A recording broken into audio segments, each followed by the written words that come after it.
नमः त्रियोगी समाधि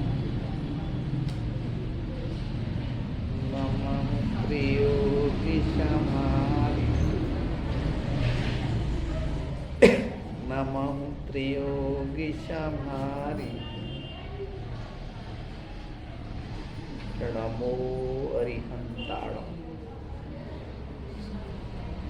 नमो सिद्धाणं नमो आयर्याणं नमो गच्छायाणं नमो लोये शब्दशाप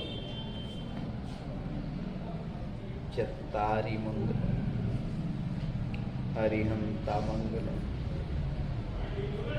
सिद्धा मंगलम साधु मंगलम केवली वर्णत्व धम्मो मंगलम चत्तारि लुगुत्तम अरिहंता लुगुत्तम सिद्धा लुगुत्तम साहु लुगुत्तम केवली पंडितो धम्मो लुगुत्तम चत्तारि शरणं पपव्यामि अरिहन्ते शरणं पपव्यामि सिद्धे शरणं पपव्यामि साहु शरणं पपव्यामि केवली पंडितं धम्मो शरणं पपव्यामि देवादिदेव आदिनाथ भगवान जिन शासन नायक महावीर स्वामी मानतुंगाचार्य महाराज की आचार्य गुरु विद्यासागर जी महामुनि राज की समस्त आचार्य संघ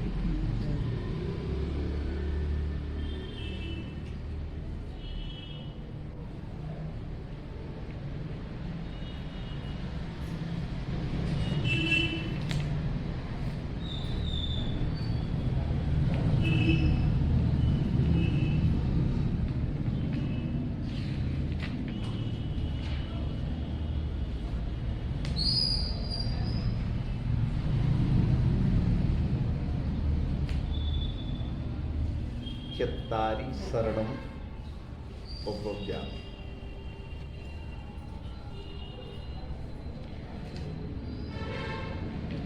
यदि हम दुखी हैं अपने कारण से दुखी हैं और सुखी हैं तो अपने कारण से सुखी हैं। हम जैसी शरण में रहेंगे वैसा दुख और सुख रहेगा। यदि हम शरीर की शरण में रहेंगे अज्ञान की शरण में रहेंगे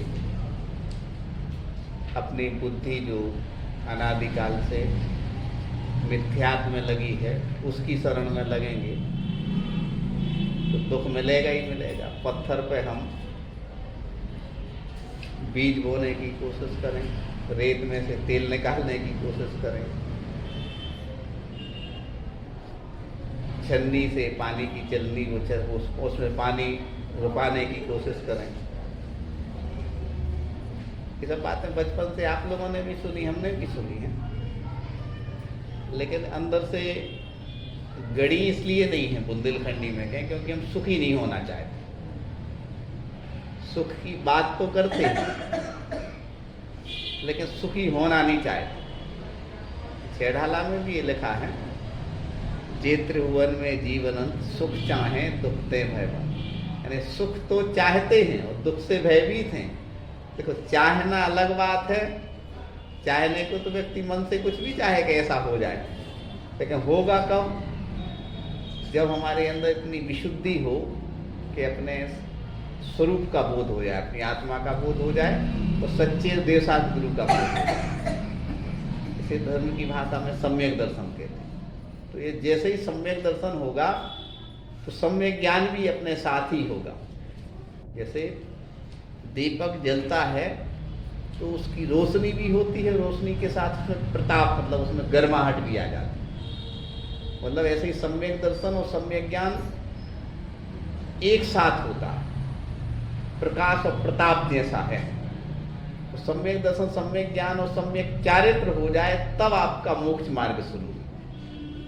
अकेले सम्यक दर्शन से कुछ नहीं होना, अकेले सम्यक ज्ञान से कुछ नहीं होना, अकेले सम्यक चारित्र से कुछ नहीं होता। इन तीनों की हम गहराई समझेंगे तब जीवन में सुख आएगा। कैसे गहराई समझें? पहले तो अंदर से ऐसा सोचें कि हम दुखी हैं। कई बार ऊपर ऊपर लोग मुस्कुराते रहते, हम तो बहुत सुखी, हम तो बहुत सुखी। यदि कोई व्यक्ति ये कहे कि हम बहुत सुखी हैं तो अच्छा तो लगता है सुखी हैं, लेकिन सुखी जब व्यक्ति होता है तो कई बार शब्द भी नहीं निकले तो भी सामने वाला समझ जाएगा ये सुखी है। इस चमड़ी से कोई सुख ना माने कि कोई ये सोचे कि हम बहुत अच्छे दिखने में हो गए तो सुखी हो गए, पूर्णतः स्वस्थ हैं तो सुखी हो गए, लड़का हमारे हिसाब से चल रहा है तो सुखी हो गए, बहू हमारे हिसाब से चल रही तो सुखी हो गए, हमारा 2-3 घर बन गए तो सुखी। ये सब फालतू की चीज़ें हैं, अभी लोगों को समझ में नहीं आती। इसलिए नहीं समझ में आती है कि जब रात में सोते हैं और जब बहुत तेज घबराहट होती है या गैस बनती है, ना तुम्हारा लड़का तुम्हें दिखता है कि अच्छा है, ना बहू दिखती है ना अच्छा है, ना 3 खंड का मकान अच्छा दिखता है, ना बैंक बैलेंस, ऐसा लगता है बस गैस पर ठीक हो जाए तो सबसे बड़ा सुख है। रियल बात है, इसको अपन प्रैक्टिकली अपन कई बार देखते हैं।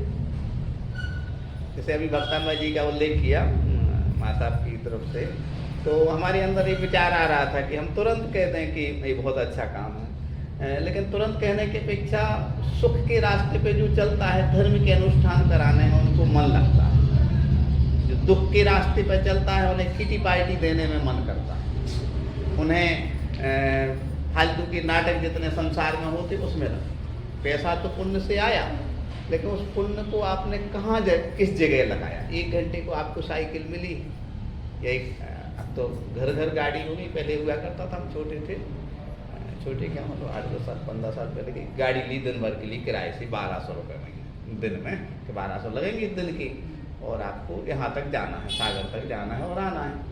तो मम्मी कहेंगे अब देखो दिन भर तो गाड़ी तो ली है, अपना काम हो गया है, एक काम करो रास्ता में साईपुर के दर्शन करते चले, इसमें क्या दिक्कत है, रास्ता में ही दर्शन कर। गाड़ी दिन भर के बाद उसके बाद पैसा तो लगना ही। ऐसे ही इस दुर्लभ मनुष्य पर्याय में एक निश्चित समय बाद इस शरीर से छूट जाएगी। तुम सब कुछ रहा है तब भी छूट जाएगी। जब ये छूटेगी तो इससे अच्छे काम कर लो, तब तो आपके लिए वो बहुत अच्छा भजन लगता है। मैं तो पिछले 13-14 दिन से मैं बहुत गूंज रहा है वो भजन। अभी एक श्रद्धांजलि हुई थी लगभग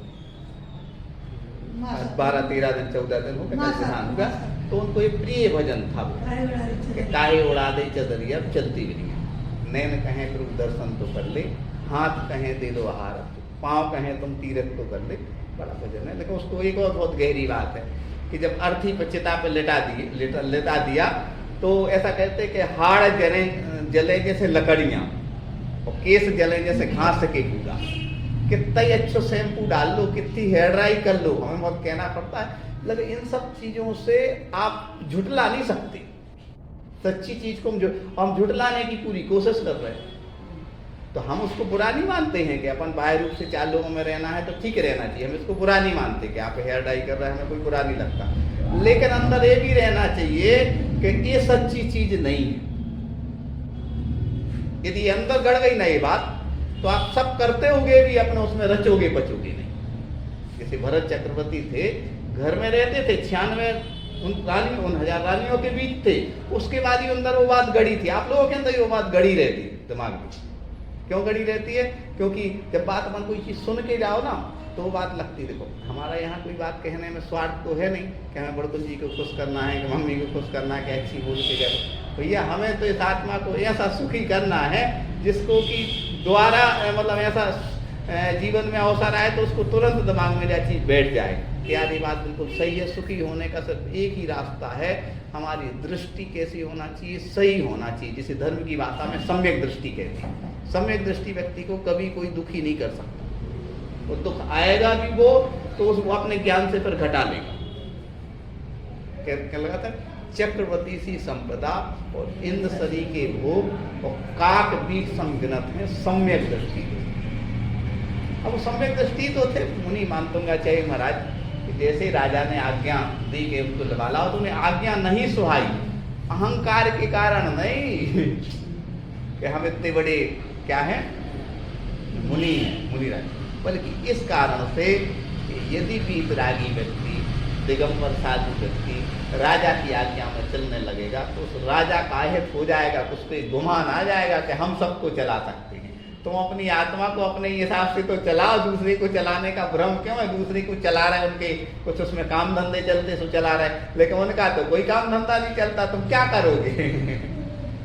इसलिए उन्होंने उस पवित्र पद की गरिमा को दिमाग में रख के वो वहां पर नहीं गए। ऐसे अपने भी अपनी आत्मा की जो विशुद्ध अवस्था है, यदि हम उसको महसूस करेंगे तो फिर उस महसूस करने के बाद आपके अंदर सुख आए बगैर रहेगा नहीं, फिर आपको कोई दुखी नहीं कर सकता। इनके सामने बैठे भगवान कितना दुखी करने की कोशिश की, कितने भाव तक 10 भाव तो कैसे चले हैं भैया, वो सांप वो नेवला कैसे, लेकिन फिर आखिरी स्टेज तक भी पहुंचते कि कैसे उन्होंने आग बरसाई, गोले बरसाए, क्या किया, लेकिन वो दुखी नहीं हो पाए। दुखी क्यों नहीं हो पाए? इसलिए नहीं हो पाए कि जिसको जिस सही चीज़ मालूम हो जाती है उसको ऐसा लगता है, हमने तो बचपन से ऐसा सुना है आपके प्रवचनों में कई बार कि यदि अपने पास अपन ने सही उसमें भी आता है भक्तांग वस्तु में, यदि कोई व्यक्ति सही चीज़ जान ले तो फिर झूठ की तरफ जो है उसका मन नहीं। और सही चीज़ कहाँ मिलती है? सही चीज़ मिलती है 4 जगह, चारों शरण में जाना चाहिए। चत्तारी शरणम पपते, अरिहंत भगवान की शरण में सही चीज़ मिलती है। इसके अलावा जितनी शरण हैं आपकी दिख रही हैं, वो शरण आपको खुद झूठे हैं और दूसरे को क्या करेंगे, झूठा बनाएंगे। आप किसी के पास चले जाओ, भैया ऐसा ऐसा करो तो ऐसे बहुत सुख है, अच्छा तुम सुखी हो क्या? नहीं, ऊपर ऊपर तो क्या सुखी है भैया, हम मान लिया भाई सुखी है, लेकिन अनकॉन्शियस में देखो कि यार सुखी होते तो घर में क्या कोई ऐसे बैठे होते, जंगल में तपस्या करके। मतलब भ्रम है सुखी होने का आदमी को, और वो सुखी होने का भ्रम कब टूटता है? जब सब अच्छा होने के बावजूद भी कोई ऐसा तुरंत टेंशन आ जाता तो लगता है यार नहीं यार यहाँ इस चीज में सुख नहीं है। तो चारों जगह सही सुख मिलता है, इसके अलावा सुख मिलता ही नहीं है। यदि अपन अंदर से गांठ बांध लेंगे, हमारी भी आदत है कमजोरी, हम सबको नहीं सुन पाए। सबको जब कोई बोले ना तो पहले हम सोचते हैं कि उसमें हमारे काम की क्या बात है, वो बात सुनो। यदि आपके काम की बात नहीं है तो अपन को क्या सोचना चाहिए कि हाँ ठीक है, उनका कहना ठीक है, लेकिन आपको तो अपना पता है कि हमें उसको कितना क्या करना है, स्वीकार करना। क्योंकि तुम जितने लोग हैं, देखो संसार में बोलना ही बोलना तो हो रहा है, आप बताओ सब जगह बोलना ही बोलना चल रहा है कि नहीं? यार चल रहा है। धर्म के नाम पर भी बोलना चल रहा है। धर्म यहाँ कहना तो बहुत आसान है, लेकिन जब प्रैक्टिकल लाइफ में जाते हैं तब लगता है कि बोलना तो आसान है, लेकिन अब उसका एक उदाहरण सुना है। बोलने के पैसे क्या होगा, हम 2000 की बात है, 2000 मतलब 20 साल पहले पर्यूषण में हमारे प्रवचन शुरू हो गया। प्रवचन का हमारे घर से ही शुरू हो, घर में जैसे हम यहाँ रहे तो मंदिर, तो उन्होंने सोचा ये बोल के जानता है इसको ही अपन श्रीफल दे दो, यही प्रवचन। तो उत्तम सत्य धर्म का वो था, दिन था, और हमें अपनी रिश्तेदारी के हिसाब से हमें जाना था कहाँ, जबीरा। जबीरा से बड़ी दीदी थी, तो लौट के आए तो क्या हुआ कि अभाने रोके, कोई महाराज जी थे, तो वहाँ किसी ने खार रख दिया। खार आप लोग जानते हैं, अभी भी चलता होगा खार, तो फिर पापड़ वाला खार शुद्ध, तो खार रख दिया कि हमारी बिटिया रहती है कहाँ, पथरिया में, तो आप पता अच्छे परिचय था, तो नहीं बिटिया ने रख दिया अपनी माँ के लिए, और अच्छा पैकेट एक आदमी को ऐसा पैकेट भर के रख दिया, हमारे बैग में रखा था। अब आए, शटल चलती थी पहले, अब बंद हो गई अभी, तो वहाँ से 5:30-6 बजे, क्योंकि रात में प्रवचन बोलना था तो वो नियम ही हो जाता, तो वहाँ आया वो 1 किलो खार का 2 किलो वो रखा था। तो हमने मम्मी से कुछ कहा नहीं, अब जल्दी में हमको दे, तो मम्मी ने सोचा किसने, हमारी दीदी ने हमें रख दिया है।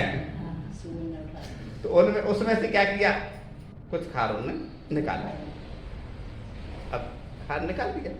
अब वो दिमाग में नहीं बता पाए। दूसरे दिन कुछ सहयोग रहा कि मम्मी ड्यूटी थी, सर्विस करती थी, तो शाम को हम दे आए उनके लिए, उठा के। अब दे के आए तो मम्मी कहने लगी खार कहाँ लाते रखो, तो सभी वो अपना थोड़ी है, चलिए वैसे तो अपने ले लो, ठीक। अब प्रवचन करने बैठे 1 घंटे बाद प्रवचन तुम वो तुम सत्य पे तुम प्रवचन कर रहे हैं। अब वो दिमाग में ये चीज आई, देखो अपन को तो अपना पता है कि कोई ने यदि 1 किलो पूरा खाओ और उसके लिए थोड़ा सा खार पहुंचे तो सामने वाला तो कुछ नहीं कहेगा। मालूम को अब तो फोन, पहले फोन नहीं चलते थे, लैंडलाइन चलते थे, तो लैंडलाइन पे मम्मी हमने अच्छा खा रख दो, सामने के 10 लिख दो है भैया प्रवचन दे रहा है उन भैया के द्वारा भेजो है।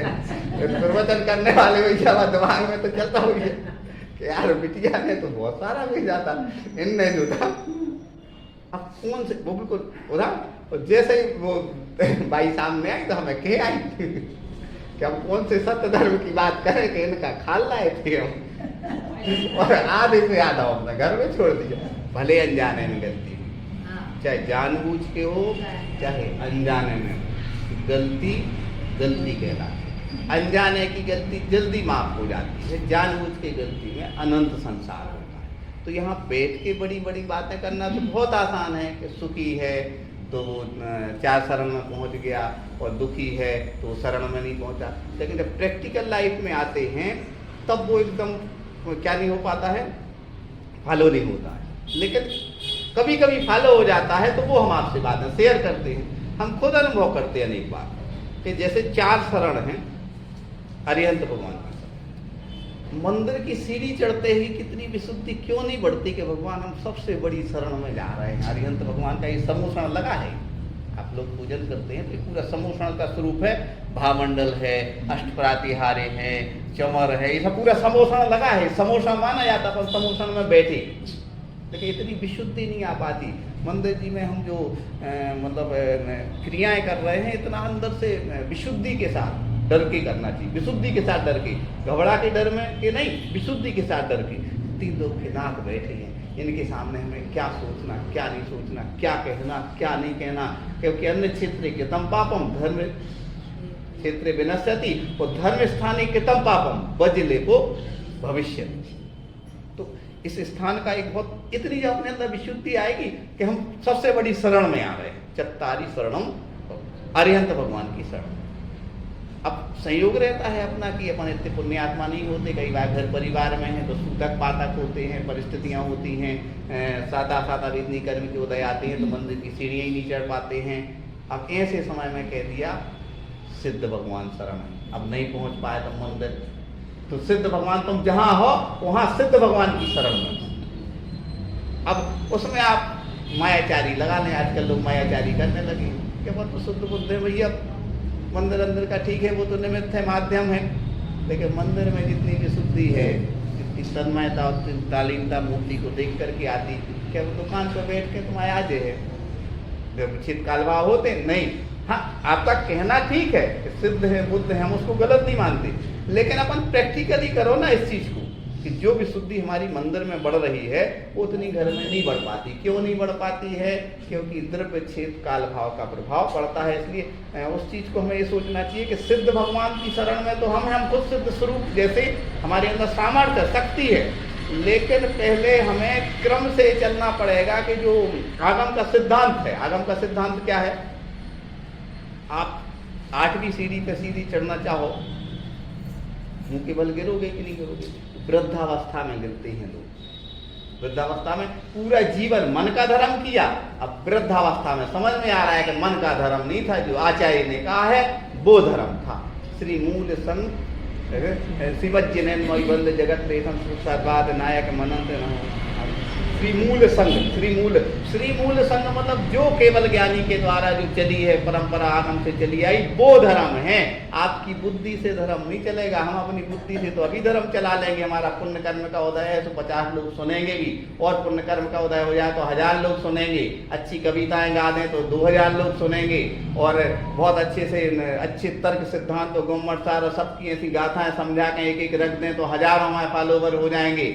लेकिन जब हमारी बुढ़ापा है ना, जब पुण्य क्षीण हुई है और सही चीज और गलत, तब उसका फल मिलेगा तुम्हारे लिए कि तुमने जिनवाणी में जनवाणी क्यों जोड़ी। हम तो उनसे नहीं कहते, हर एक व्यक्ति मतलब विद्युत वर्ग से नहीं कहते कि विद्युत वर्ग हो, कोई भी मार्ग का प्राणी हो, कोई साधु भी मतलब कहना नहीं चाहिए, यदि अपनी तरफ से कोई बात कह रहा है अपनी अपेक्षाओं के लेकर के, कोई अपना मठ तैयार करने के लिए, तो कर्म का बंध तो बाद में होना ही होना है, चाहे तुम कोई हो। आत्मा के लिए तो बोला गया आगम को कभी भी, धर्म को कभी भी अपने हिसाब से नहीं चलाना चाहिए। क्यों? यदि अपन धर्म को अपने हिसाब से चलाएंगे तो उसका फल तुम्हें भी मिलेगा और तुम्हारी अंधश्रद्धा जिन लोगों ने की है उन्हें भी मिलेगा। इसलिए धर्म की बात को कैसे सुनना चाहिए?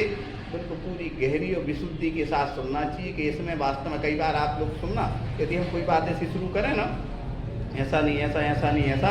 एक जगह पर्यूषण में गए, कहाँ? 2002 में, और 2002 में दबू में भाई जी मंदिर है तो सिविल लाइन में, और एक कांच मंदिर है। फिर 2003 में गए थे सिंगई मंदिर, दबू में 2 साल हुए। तो एक जन कहने लगे कि आज तो तुम त्याग धर्म का धर्म, पंडित जी हैं सब माहौल बनाने अपन खिला दें कि धर्मशाला को ऊपर वाला खंडल को तैयार हो जाए। हमें तो घबराहट हुई, हमें काम तो आत्मा की कल्याण के लिए आए, इनने आज उनने हमें बुलाओ है तो वे कह रहे कि पंडित जी ऐसा माहौल बनाना है कि इतने सारे लोग आते हैं, तो ये दान करेंगे तो हमारा खंडल तैयार हो जाएगा। हमारी आदत हम सुनने तो सबकी सुन लेते हैं, लेकिन जिनवानी की गद्दी पे बैठ के वो बात कहो जो सामने वाले के कल्याण की। अपने स्वार्थ की बात कहोगे तो अपनी बुद्धि चली जाएगी। सब कुछ है स्वार्थ से, तो आदमी आपको पता है, आप लोग अच्छे से जानते हो, तो कोई व्यक्ति थोड़ा सा भी स्वार्थ से हो ना, 1 मिनट में समझ में आ जाता कि स्वार्थी आदमी। अब तो धर्म में भी समझ लेता, धर्म में भी कई बार समझ लेता आदमी कि भैया ऐसा ऐसा है यार, हमें बात समझ में नहीं आ रही, ऐसा होता है। तो अब हम जैसे ही बैठे वहाँ, तो अब वो बैठे थे कमेटी वाले सब लेके, आज तो भैया जो आते हैं, हमने तो सभाई में कह दिया, हमने कहा कमेटी का ऐसा कहना है कि यहाँ दान की विशुद्धि लोगों की बढ़े, तो हम आप लोगों से ये कहना चाहते हैं कि मंदिर के लिए आप दान दें ना दें, लेकिन अपने कल्याण के बारे में जरूर सोचना शुरू करें। हमने क्या कहा? दान मंदिर को देना दें, लेकिन अपने कल्याण के बारे में, क्योंकि हमने नरक में जाने के जो रास्ते हैं, परिग्रह नरकस्या, यानी परिग्रह नरक का द्वार।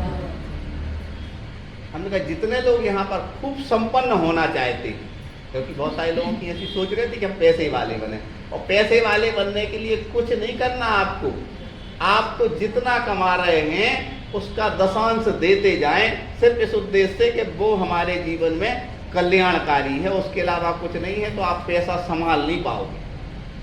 आप 1 रुपये कमा रहे हैं तो 10 पैसे देते जाओ, 10 रुपये कमा रहे हो तो 1 रुपये देते जाओ, 100 रुपये कमा रहे हो तो 10 रुपये देते जाओ, 1000 रुपये कमा रहे हो तो ऐसा क्रम से। अब आपको लग रहा होगा कि इसमें क्या होगा, इसमें आपको ये होगा जैसे मंदिर में हमने यहाँ 10 रुपये डाले, 10 रुपये डाले, कि मंदिर में 10 रुपये डालना ये है कि जो भगवान का जो समोषण लगा है, यहाँ जो झाड़ू लगेगी ना, उसमें आपकी विशुद्धि का फल लग रहा है। यहाँ जो पत्थर लगेगा वो आपकी विशुद्धि का, वहाँ जो गणित ये नहीं है कि इनने दान दिया और इनकी पट्टी लग गई। अपन को संतुष्टि होती है दान करने में, और जब अपन को संतुष्टि होती ना, वहीं से सुख है। सुख कहीं बाहर थोड़ी लाना है। आपको देखना, यहाँ माताएं बहनें बैठी हुई हैं, जैसे बेटा भूखा है, आपकी तबीयत ठीक भी नहीं हुई है तो भी आप अपने आप को तैयार करोगे, भोजन करोगे, खिलाओ, तब शांति मिलेगी कि नहीं मिलेगी? क्यों? क्योंकि वो अपनी अंतर, ऐसे हर एक व्यक्ति की अंतरात्मा, हमने आपको शायद सुनाया था, एक व्यक्ति भाग्योदय में एडमिट हुए, वेंटिलेटर पे पहुंच गए, और जैसे वेंटिलेटर कुछ संयोग बना के वो वापस, तो जैसे ही हमने कहा वापस हुए तो क्या होगा, फिर 1 घंटे बाद खत्म हो जाती।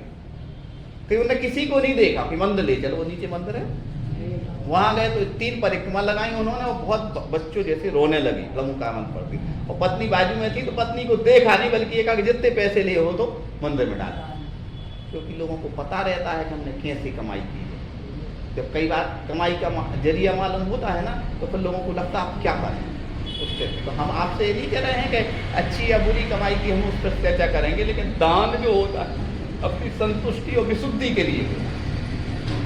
मोक्ष कहीं दूसरी जगह नहीं है, मोक्ष के स्वसंवेदन अपन यहाँ कर सकते हैं। कैसे कर सकते हैं? एक उदाहरण, जैसे अपन पूजन में करते अनर्घ पद प्राप्त है, अनर्घ पद क्यों कहते हैं? यानी मोक्ष की भी चाय नहीं। अब हमने अनेक बार उदाहरण दिया, वो गेंद, एक प्लास्टिक की गेंद, उसमें 8 पत्थर बांध दिए, पानी में नीचे चली गई।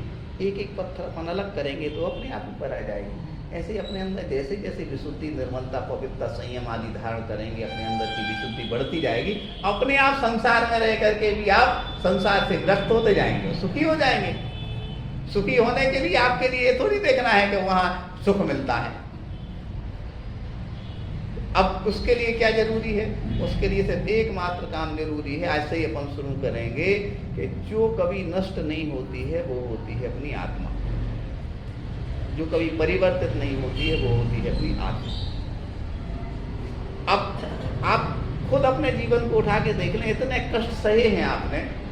अपन नरक के कष्ट अपने याद करें, आंसू आ जाएंगे। अपन भी नरक गए और जैसे यहाँ जमीन पर पहुंचे ना, ऐसा तिलमिलाहट हुई है कि हजारों बिच्छू काटते हैं, ऐसा कष्ट हुआ। अपन को थोड़ा सा करंट लग जाता कैसा लगता है, और कैसा वहां पर पहुंचते, कैसे मार काट होती। भैया इससे तो घबराहट होने लगती वो चीजें याद करके। बिल्कुल घबराहट होने की जरूरत नहीं है। यदि आपने वो याद कर ली है तो वर्तमान में आप जैसी परिस्थिति में हो सुकून महसूस करो। जैसी परिस्थिति में भी, चाहे गरीबी में हो चाहे अमीरी में हो, चाहे आप कुरूप हो चाहे सुंदर हो, चाहे बुद्धिमान हो चाहे मूर्ख हो, कुछ भी रहोगे आप अपने आप को सुकून महसूस करोगे। क्यों महसूस करोगे? नरकों के कष्ट तो याद करो, त्रियंच के कष्ट याद करो, उसके बाद नरक त्रियंच भूल जाओ। अरे वर्तमान में तो अस्पतालों की, भगवान करे कोई नहीं जाएगा, एक आध बार अस्पताल जाओ, ऐसा लगता है सुबह जांच हो गई और डॉक्टर कहते मेरी 3 दिन में एडमिट कर हैं, तो जो है उसकी मानसिक स्थिति पूछो और जो संग है उसकी पूछो, तो वो भूल जाते हैं। पर क्यों भूल जाते?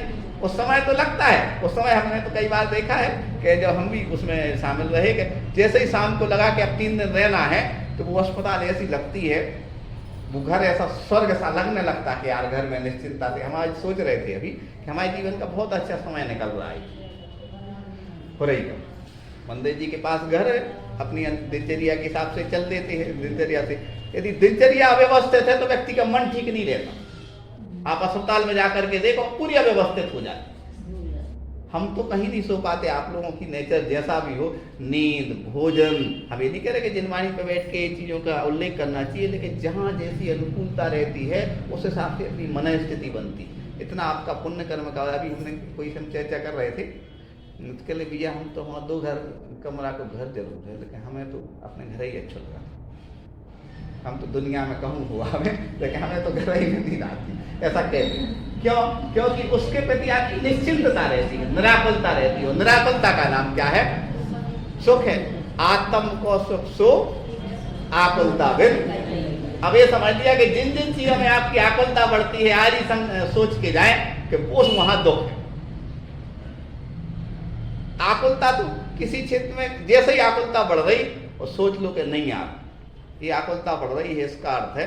हमें एक सेठ जी का एक उदाहरण आता है। अब सेठ जी का उदाहरण सुनाएंगे तो आपको लगेगा कि सुना देने में क्या दिक्कत है। आप लोग ये नहीं सोचना कि हम किसी व्यक्ति विशेष का उदाहरण सुना रहे हैं, लेकिन जिसमें जो अच्छाई होती है वो तो अपन को, जैसे इतनी संपदा है, कभी कोई व्यसन नहीं है उनमें, ऐसा सुना हमने। धन संपदा के मामले में तो बहुत सारे लोग कह सकते हैं कि उनने हमारी 10 फुट जगना, लेकिन हमें तो ऐसा लगता है कुछ ना कुछ पुण्यात्मा जीव तो रहा होगा, कोई व्यसन नहीं है, उतनी संपदा है न। संपदा के साथ तो इतने व्यसन आते हैं कि आपको 500 एकड़ जमीन हो जाए तो कलारी से नहीं उठाता आदमी। हम बुंदेलखंडी में कह देंगे बहुत से नेगेटिव चीजें हैं। हम भले उस चीज को लेकर हम एक उदाहरण सुनाएंगे कि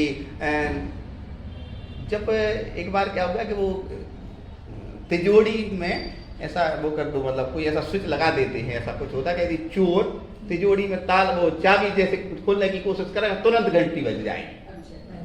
वहां घंटी बज जाएगी जहां जो मालिक बैठा उधर उधर। अब वो 10 साल पहले घटना जब उन्हें ऐसी बताई होगी, तो वो चेक कराने आया कि देखो ऐसी घंटी बजेगी, खूब जोर से आवाज आई। सेठ जी कह रहे चोरी हो जाए तो अच्छी यार, इतनी जोर से घंटी बज तो नींद तो खराब हुई यार। चोरी हो जाए तो अच्छी, इतनी खतरनाक घंटी बजे तो यार पूरी नींद खराब हो जाए। आप इसमें ये अर्थ नहीं निकालना कि उनके पास इतनी संपदा है वो ऐसा सोच सकते हैं, या ये अर्थ भी नहीं निकालना कि हम यहाँ निद्रा जो एक प्रकार का विकार है उसका पोषण कर रहे हैं। हम ये कह रहे हैं कि जिन चीजों से आपको आकुलता बढ़ रही है उन आकुलता से अपन को क्या करना है, हटने की कोशिश। अपने अनेक उदाहरण हैं जिनके यहाँ खाने को नहीं थे लेकिन उनमें आकुलता नहीं थी। अनेक उदाहरण हैं, खाने को था नहीं लेकिन आकुलता नहीं। क्यों नहीं आकुलता की? क्योंकि उन्हें पता था कि हम आकुल व्याकुल करेंगे तो जग में जिसको निज कहता है वो छोड़ मुझे चल देता है। मैं आकुल व्याकुल हो लेता, व्याकुल का फल व्याकुलता है। मैं शांत निराकुल चेतन हूँ है मुक्ति रमा सहचर मेरी, यह मोह तड़प कर टूट पड़े कोई सार्थक फल। मोह के कारण अपन आकुल व्याकुल होते। मोह, अब मोह कैसे जाए? मोह को प्रेम में बदलो। 5 मिनट मोह को प्रेम में बदलो। पहले प्रेम परस्पर जग में मोह दूर ही। क्या होता है मोह और प्रेम में? बहुत अंतर है, जमीन आसमान का अंतर। यहाँ जितने लोग बैठे हैं यदि प्रेम करना शुरू कर देंगे तो आपके अंदर की सम्यक दर्शन के अंग आपके अंदर घटित होने लगे। वात्सल्य होता है सम्यक दर्शन में, वात्सल्य है। देखो आदरणीय बड़कुल जी से हमारा मान लो मोह, तो मोह जब रहेगा तो क्या होगा?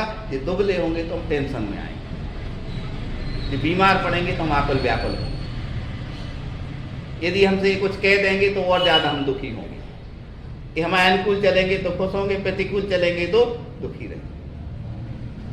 ये सब मोह की परिणति होगी। प्रेम की परिणति क्या है? प्रेम की परिणति हम शायद पहले भी आपसे कह देते कि जो खुद योग्य बन पाता है वो ही किसी दूसरे से प्रेम कर सकता है। किसी ने लिखा है प्यार मूर्ख करते क्योंकि उसमें वासना होती, प्रीति नारी करती क्योंकि उसमें कामना होती, और प्रेम योग्य लोग करते हैं क्योंकि उनमें साधना होती। यार खुद अपने, हमने कल नहीं कहा था, गए थे दूसरे को समझावे और खुद लड़न लगे। बोला खुद तो सुदृढ़ है नहीं और दूसरे को ठीक करने की कोशिश कर रहे हैं। तो पहले तो क्या करना है, हमें खुद इतना सुदृढ़ होना है, इतना क्या बनना है, परफेक्ट बनना है। भगवान पार्श्वनाथ की जो, भगवान पार्श्वनाथ ने उस समय जो गृहस्थ अवस्था में जब थे उनकी पत्नी और उनके भाई ने क्या किया, शिला पटक दी, और जैसे ही शिला पटकी तो मरणासन स्थिति बन गई, बहुत अधिक खून बह रहा था सिर से। तो वहाँ इनकी जो जीवन साथी थी वो इनसे मालूम क्या कहती हैं कि देखो अपने कर्म का उदय था, इस निमित्त से आपकी आयु पूर्ण हो रही है, लेकिन आपकी आत्मा बहुत शुद्ध बुद्ध और अजर अमर है। इस शरीर की परिस्थिति तो छूटना ही है। और ऐसा संबोधा उनको, प्रेम किया और मोह किया। भैया हम खूब तो गए थे समझावे, तो समझ में आ गई तो मैं कह नहीं आई, और इनके पीछे पड़े से जिंदगी तो हमारी खराब कर रहा है, इनकी कर रहा है। मोह होता तो ये कहती, प्रेम होगा तो उस जीव के कल्याण की बात। सीता का राम के प्रति भी प्रेम। जब कितांत वक्त कहते हैं कि क्या कह देंगे राजन से, तो उन्होंने कहा कि राजन से बस इतना ही कह देना, लोग अब बात के कारण तुमने हमें छोड़ दिया, ऐसा धर्म भी छोड़ दिया। जो धर्म से लगाए वो प्रेम, और जो धर्म से हटाए वो मोह। धर्म अकेला ऐसा नहीं कि पूजा कर ली तो धर्म। यदि कोई बेटा नौकरी करने भी जा रहा है और ईमानदारी से 5 घंटे काम कर रहा है और माँ कह रही कि बहुत अच्छा ये काम करना चाहिए, वहां से अपन को पैसा मिल रहा है, तो ये क्या हो गया, प्रेम। और मोह क्या होगा, अरे सो तो सब चलत है ऐसा ही, बे नहीं जा रहा है तो तुम भी नहीं जाओगे, तुम ही हो, अरे बे जा रहा है सो उनके कर्म उनके लायक मिले, तुम जो हो तो तुम्हारा। ऐसा होता है स्टाफ में 4 लोग हैं और 3 लोग काम नहीं कर रहे, क्यों तो कहे हम लगे रहे। अरे तुम जितनी दायरे में उतना तो तुम्हें करना ही है, तुम्हें उसका क्या मिलेगा, हल मिलेगा। उन जैसा जीवन दुखी अपन को थोड़ी बनाना है। अपन जैसे दुनिया देखो और दुनिया के साथ से चलने लगते, तो अपन को तो सुखी लोगों को देखना है। और सुखी लोग, एक कहावत है, honest is the best policy. ईमानदारी सबसे, जितनी जो नीतियां बनती हैं, यदि ईमानदारी है तो वो नीतियां, उद्देश्य अच्छा है तब तो काम होगा। और सबसे अच्छी नीति क्या है, मोक्ष मार्ग पे चलने की। चाहे आप यहाँ रहो तो भी आपकी श्वासें जा रही हैं, चाहे आप दिगंबर साधु बन जाओ तो भी आपकी श्वासें जा रही हैं, चाहे आप गरीब हो तो भी श्वासें जा रही हैं, अमीर हो तो भी श्वासें जा रही हैं। ये सारी चीजें, श्वासें तो जा ही रही हैं। आप देखना जब मरण होता ना किसी का, तब एक एक झलकी याद आती है, यार ऐसी गरीबी थी, फिर ऐसे ऐसे अपन ने पाला इनको, फिर ऐसा हमारी मम्मी ने ऐसा कि एक एक चीज़ आदमी की झलक जब हम तो ऐसा कई बार होता है कि मान लो शाम को 7 बजे कोई खत्म हो गया, सुबह ले जाना। अब क्या होता है, कर्म का उदय रहता है तो 3 बजे पहुँच गए तो शाम ही को जल्दी से हम उठना। अब आजकल लौकिक में तो परिस्थितियाँ के दूर से अब आएंगे तो रात भर रखना पड़ता। हालांकि आगम के हिसाब से तो 40 मिनट 45 मिनट में ही उसकी क्या हो जाना चाहिए। लेकिन हम संसार की दृष्टि से भी लोगों को समझाने की कोशिश करते कि जैसे ही रात भर रखे। अब सोचो तुम वहाँ जितने लोग बैठे एक एक चीज़ दिमाग में रखेंगे, यार उस समय ऐसा था, फिर उस समय ऐसा था, फिर उस समय ऐसा था, फिर ऐसे झरझर आंसू गिरेंगे। इसलिए हम तो कोशिश करते हैं, आप लोगों को भी समझाने की कोशिश करेंगे कि जितने लोग यहाँ बैठे हैं आज से संकल्प लेके जाए कि आज कितना 5 फरवरी 2021 रात्रि के 9 बजे का समय जीवन का सबसे पवित्र सबसे अच्छा समय है, इसको जी लो। क्योंकि बाद में बहुत पश्चाताप होगा, अभी तो थोड़ी उलझने हैं, आगे कर्म का उदय ना जाने कैसा है। इस बैराग इसमें भी मतलब क्या मैं इस कष्ट और हैरानी में भी कुछ अच्छी चीज बैरागी की निकाल लो। यदि निकाल लोगे तो सुखी हो जाओगे, नहीं निकालोगे तो कई बार नहीं होता। एक बार क्या हो गया कि महाराज क्षमा सागर जी सुनाने लगते हैं, एक सब लोगों का एक सम्मेलन हुआ कि यार बहुत दुख है, उसके अपने अपने दुख बांध दो, काय में एक गठरी में बांध के रख दो। सबने रख दिए, अब सब निश्चिंत हो गए। क्या अब उसके बाद का एक उठा लो तो अब उठाने की सबने खूब कोशिश की, सब दूसरों के दुख, लेकिन आखिरी में अपने ही दुख उठाए कि अपने दुख तो अपन भोग के जाता फिर दूसरे को तो देखो सिद्ध भगवान से पहले पहले सारे लोगों को दुख है। आपको एक बात और पता है, आपको सुन के अच्छा नहीं लगेगा, ऐसा दुनिया में जितने दिख रहे हैं ना जी लोग बड़ी गाड़ियों में घूम रहे, अच्छे हंस में या खुश मिजाज दिख रहे हैं, आपको पता नहीं है इनके खुद के कष्ट जो ऊपर ऊपर दिख रहा है, अंदर इनसे पूछो इनकी स्थिति क्या है। अपन को लगता है वे सुखी हैं, लेकिन जब अंतरंग में एक जगह हम बात को विराम देंगे, एक जगह हम लगभग 5 साल हमारा काफी संपर्क रहा, पथरिया की बात है। सब लोग कहते थे बहुत सुखी है वो, हमें भी लगता था सुखी। एक बार हमने उनसे पूछा कि सब लोग आपके लिए सुखी कहते, कहते भैया बाहरी चकाचौंध से सब लोग सुखी कहते, हम कितने दुखी को हम आप धर्मात्मा हो इसमें बताएं कि देखो जिधर नींद की गोली, बिना नींद की गोली के वो तो सामने वो दिख रहा है, क्या दिख रहा है, चिकना चूना सब जीवन दिख रहा है, तो दिखा रहा है। हमारा जो लड़का जो है जो बड़ी फैक्ट्री चला रहा है, लेकिन दिन में 2-4 शब्द ऐसे न बोल देवे जब तक उनको भोजन नहीं पचती है। लेकिन हम मुस्कुराते रहे, पर तो बाहर तो सब दिख रहा है, जब उसके नजदीक पहुंचो ना तो लगता है कि नहीं हमारा जीवन अच्छा है भैया। बस इतना है कि आर्थिक रूप से संपन्नता नहीं दिख रही, तो आर्थिक रूप से संपन्नता शायद इसलिए भी नहीं है कि आपको धर्म से जुड़ना होगा, क्योंकि कई बार आर्थिक संपन्नता भी व्यक्ति को क्या कर देती है, धर्म से दूर कर देती। क्योंकि जब हम अभी सोच रहे थे दर्शन करते हुए, बात को विराम देंगे कि मनुष्य जीवन में ही मान कसाय क्यों, त्रियंच और नर इनमें क्यों नहीं। मनुष्य जीवन में इसलिए है कि मनुष्य के लिए पुण्य रहता है, बुद्धि रहती है, संगी पंचेंद्रिय, तो उसने दिमाग लगाता है, उसको सफलता मिलती। जब सफलता मिलती जाए तो अहंकार से भरा रहता आदमी। बेचारे त्रियंच में वे इसलिए नहीं कर पाते कि उनका कुछ ऐसा सामने लगता, तो वो थोड़ा बहुत जो चल रहा है उसके साथ से तो उसे लगता है कि हम सही चल रहे हैं। यदि तुम सही चल रहे हो तो कोई ने तुम्हें गाली दे दी तो दुख काय को होगा, अरे कैसे उनने हमें गाली दी, हम तो जायदाद मिटाते हैं लेकिन उनके लाया कल ठिकाने लगा गए। हाँ ऐसा होता कभी, अच्छा उनने हमारे साथ ऐसा किया क्यों, क्योंकि उनका पुण्य कर्म का उदय ऐसा है कि उनके पास है। अपन गरीब आदमी से तुम कह के देखो चिल्ला के तो बेचारो ऐसा नीचे कहते भैया अपने बाल बच्चों को मैं देखा इसे हमें कछु नहीं कहना, इतनी तो हम भी कह के जाना।